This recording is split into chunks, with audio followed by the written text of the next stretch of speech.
Hello! Today I've got a new product from BetaFPV. It's called the Pavo25 and it's a 2.5 inch sort of small Cinewhoop with the idea is you carry something like a naked GoPro, so it's got all the protection around the props and stuff like that. And although it's available as like a bind and fly and fully built and stuff, this is the frame kit. They were very keen to point out that the frame is very easy to do the build. They say it's like 6 screws that connect like the frame and the main stack, and that should be easy to work on and stuff. So they sent me over the frame. I've got a couple of other bits to build it as well, like motors and a flight controller, and there's all sorts of bits in here which are falling out. This is the frame kit, but you can't really see here, so let's go into close-up. I'll show you what's in here. I'll show you some of the other bits. I've got some bits from BetaFPV, some bits I need to supply myself, but let me show you what I'm going to put together, and then we'll build it and see what happens. Okay, here's the frame. Let's see what we get in the box. And the answer is build instructions, which look quite complicated just from the instructions, but it's just kind of main unit, risers and top bit, I guess. We'll find out. QR codes for BetaFPV. Then what we got? We got some TPU bits for GoPro holding and other bits of holder stuff. Some battery straps, some adhesive tape there. Got some little hardware, so we got the little plastic or rubber riser things, some screws, some mounting stuff for the flight controller. Oh, the famous right-angled USB connector. How I love these things. Well, we'll see how that goes. This looks just like some wires for the putting stuff together. Then we got the main bits of the frame. This is I think this is some sort of moulded plastic type frame. It's obviously got these things to screw into, which are the sort of 6 holes, which are then going to hold the frame part on. So that's easy to take off to that bit and work on it, I guess. So that's the main sort of carbon bit, if you like. That is, not sure how thick that is. It looks like about 3mm. Check it out on the specs. And then we've got these little bits to go around and nice and rubbery and keep it easy. But that's the main thing to work on. And then I guess we can literally have the whole thing built, plop it on there. I guess that's the ease of doing it. So what am I going to put in this, and what have I got to build with? Well, I tried to follow what the sort of pre-built one would have.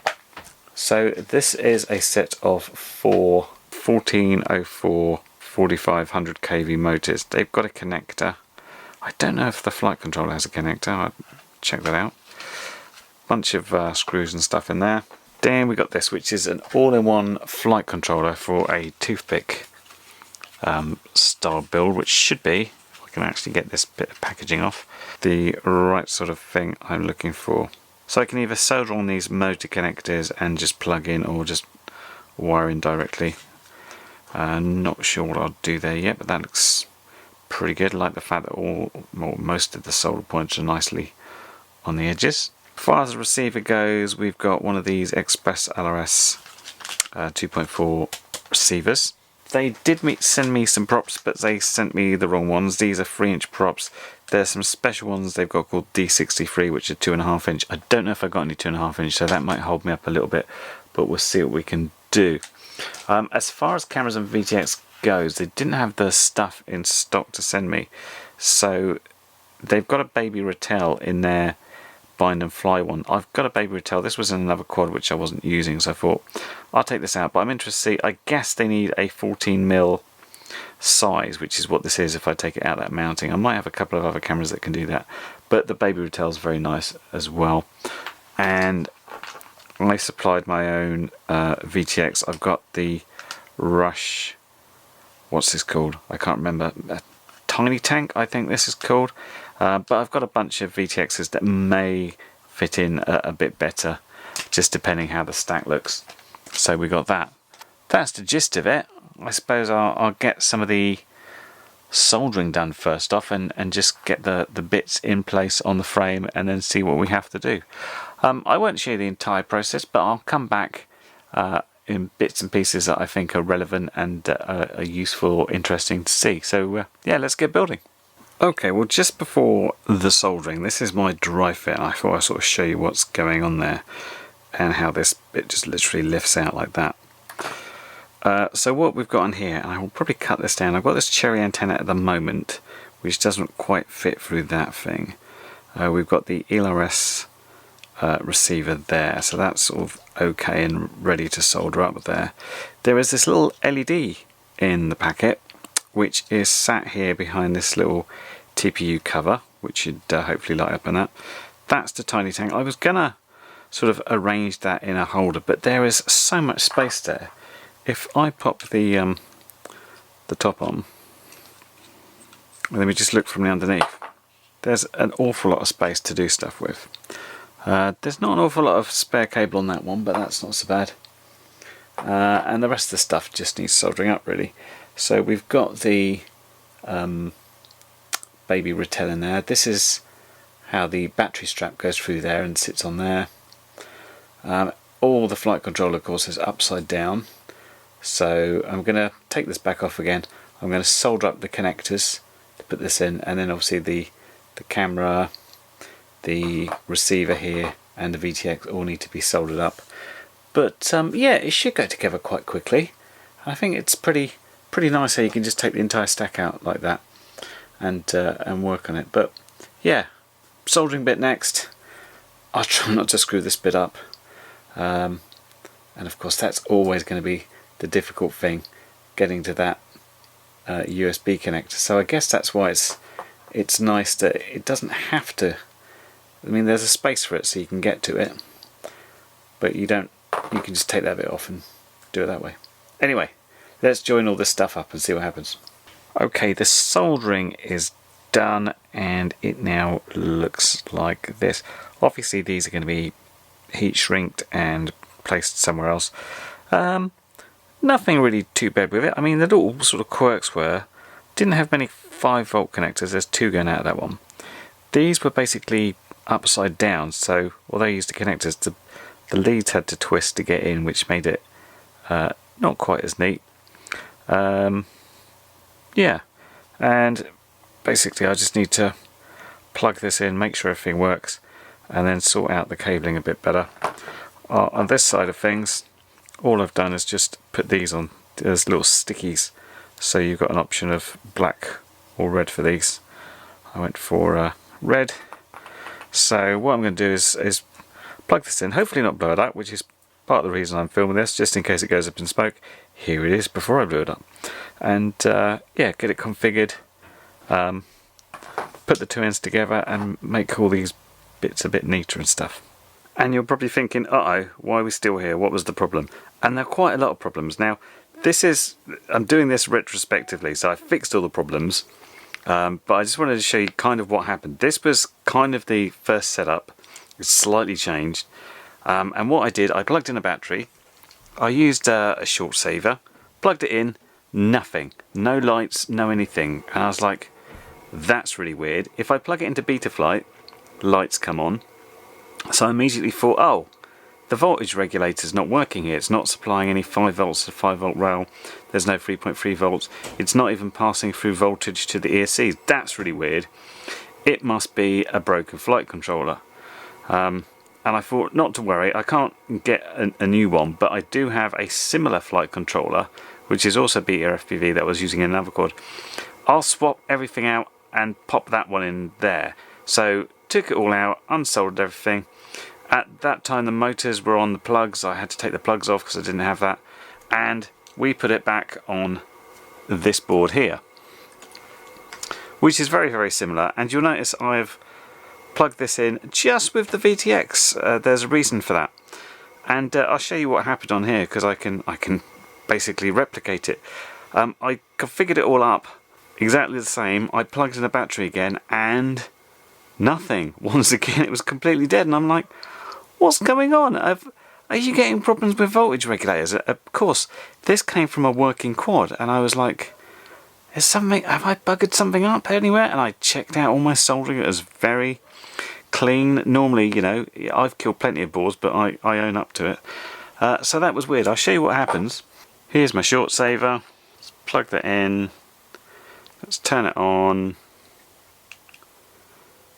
So that is supplying voltage. You notice we're getting no lights here. We're getting no lights there. If I took a multimeter, I'd be getting the full voltage going in there and absolutely nothing going in there at all.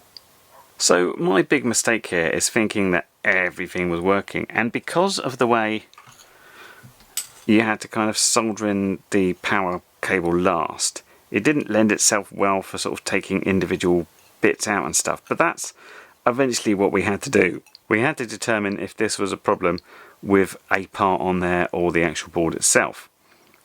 And I have to say, I've never seen a board that's completely dead just from having something on it. And you can probably tell what it is because I've attached this onto it. It's literally, this is a brand new tiny tank, and it had a problem. I'm just going to snip this off because I can't be bothered to desolder it. If we get rid of that and then we plug it back in, look at that, lights come on, it completely works. So that little VTX somehow, even just with that one 5V attached, was completely breaking both the ESC side and the flight controller side of the board. It was just not supplying voltage anywhere. It was getting stuck somewhere here. The short saver board wasn't having a problem. It was just supplying voltage, saying it's all good here. And yeah, so that was weird. So having figured out the problem, I had a spare tiny tank which I knew that worked. I put that in place. I was running on this board and I'd already like chopped the motors off and soldered them on. I thought I'll run on this one, but there was another problem with this one, and that was something wrong with the accelerator or the gyro. I've got this absolutely flat on the desk, and in Betaflight it's all over the place. It's not responding to me moving it. It thinks it's everywhere. So I had to desolder everything off it again and put it back on the original board. And at this point I'd done stuff like, you know, I'd removed this connector and I'd cut the wires too short and had to find a new connector for that. I had to solder the motors in because I'd already chopped off the connectors.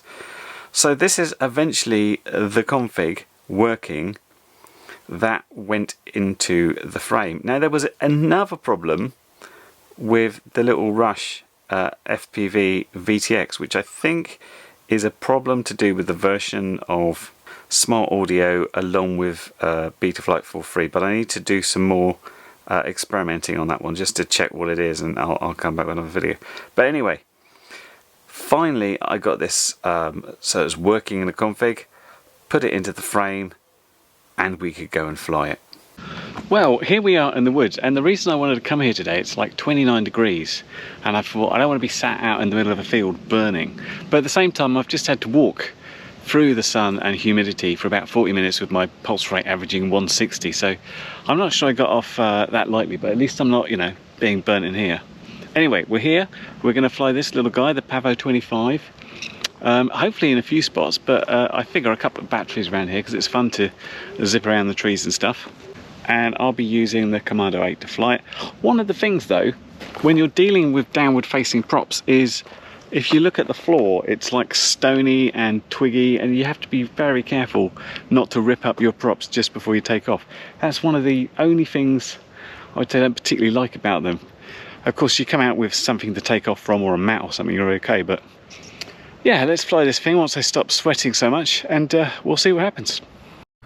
Okay, and we're off and running for the Maiden flight, and it feels generally okay in the air. It feels pretty lightweight. It doesn't take much to get going.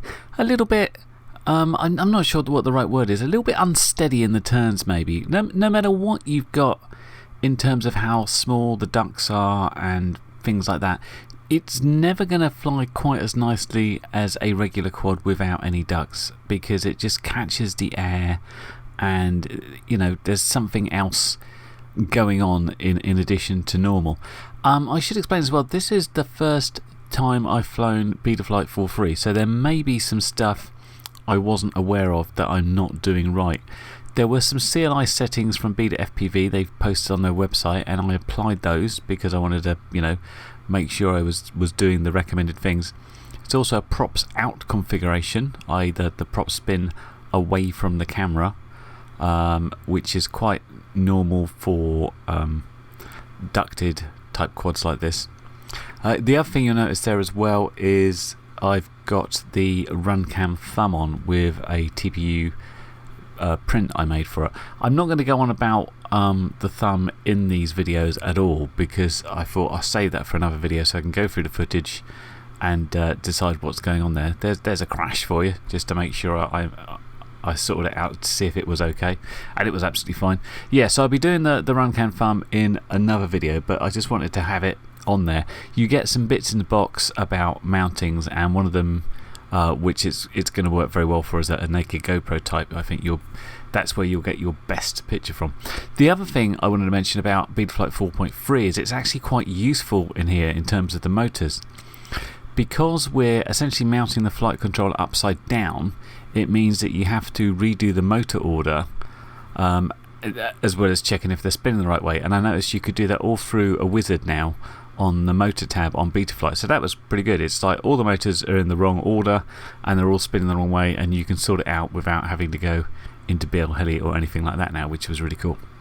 But yeah, I flew all around here, and I crashed a couple of times, and I was getting 3-4 minutes out of a battery, and I thought this is perhaps it's the sort of stuff it might do. It might do not necessarily tree stuff, but going close to people or things and stuff. And the flying's okay. A couple of batteries to get used to, I think, just in the turns where it's a little bit differently handling than your regular quad. As I said, that might be a bit of a BetaFlight thing. But let's cut this first battery short, and we'll go to me talking about what I'm going to do for battery 2. Well, that's quite tough going, not least because my head is sweating and the goggles are steaming up despite having the fan on and stuff. But there's a lot of little branches in here which aren't picking up very well because the light level is down. So I did catch one over there, but fortunately nothing happened because I haven't got any other props for this one. I don't have many 2.5-inch props. But I thought I'll stick the GoPro on the floor, we'll have a quick film of it, we'll get some fly pasts. You can see how it looks. I do notice it's quite loud, despite only having like 2.5-inch props and not great big ducks. You can really hear it from quite a way away. Hopefully I should pick that up when I start filming with the GoPro here.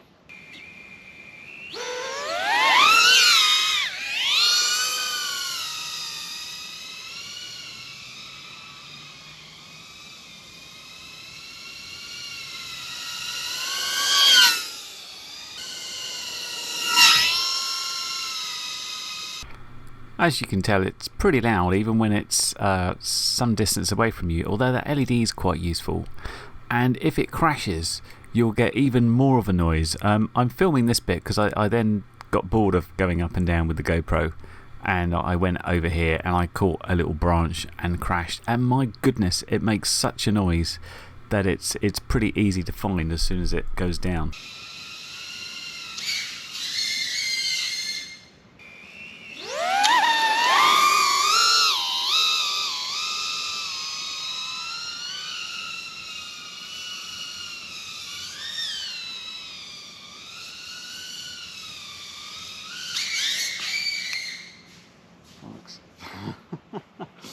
Yeah, I crashed a fair few times. I just wasn't used to the light levels, and a whole bunch of times I just crashed into stuff but didn't actually crash, which I thought was better. So I felt I was, getting the hang of it, but I'd done enough here with the 2 batteries, so I decided to move on and try and find some different locations.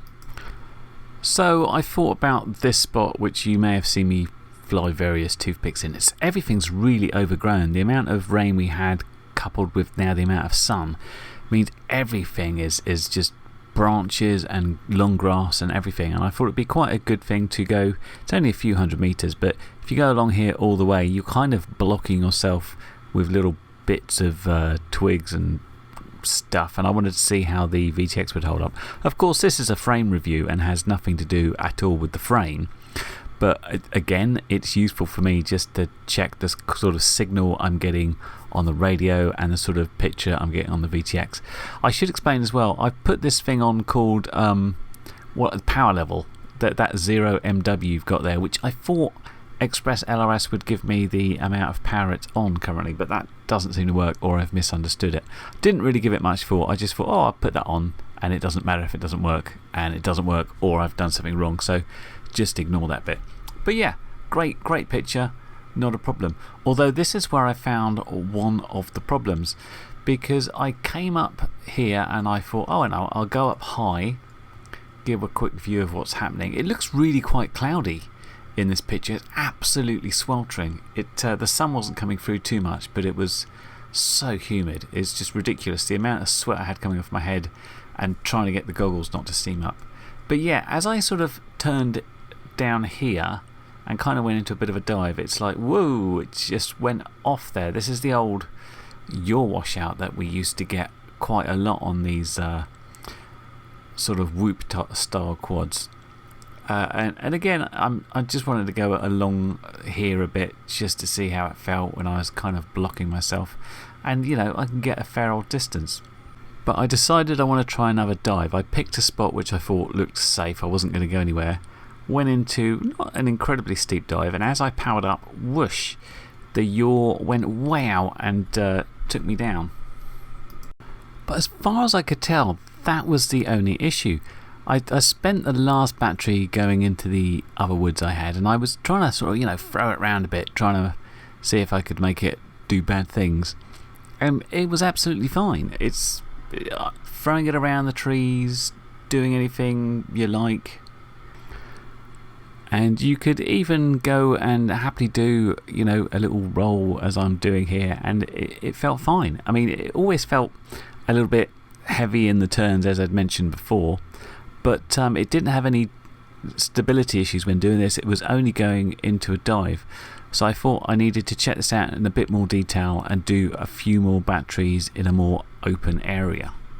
Hello once again, we're back out to test this guy. This time we're in the regular field, although you may have noticed the regular field looks different because someone's cut the grass, which is different. Quite sheltered here, but we're very close to the coast here and it's pretty windy. You can probably see maybe that tree up there is really blowing around. I was walking up here and it feels like about 12-13 mile an hour wind in your face. This is only little, so it'd be interesting to see how it does. Obviously we had a couple of issues when diving on that one, and what I remembered looking at the flight controller, it doesn't use the normal gyro. The normal gyro is, I can't remember, so let's insert this little comment here, but they had a different one because they couldn't get hold of it or it was too expensive, called the BMI something. Again, little title here to show you, and they said change some of the filter settings to make this perform like the usual gyro. So that wasn't done on the first flight I did, so I've done this on this for this flight. So we're going to see if this works a bit better. It flew around fine. It's a little bit different in the turns, but that's just a model. But yeah, coming out of a dive, it would go a bit squiffy, and I ended up on the floor one of the times. So before I burn to an absolute crisp, I'm going to go out, I'm going to fly around here, have a go, see how it goes. Of course, I'll be testing out the little run cam thumb, but that's going to be a separate video. I haven't looked at the footage from the last one, so that's all going to come out later when I look at it. This is just to test how this guy flies now. So let's get to it. So we're up and running, and part of the experiment here was just to check out the roll and the flip and make sure I didn't get any sort of, you know, untoward after effects on doing that. And then we're up high, we start diving down, and as we throttle up to pull out, it snatches it away there. I still had a good old time flying this around. Again, I did another 4 batteries through it and just flying around doing the normal stuff. It was okay in the wind. It definitely slowed it down.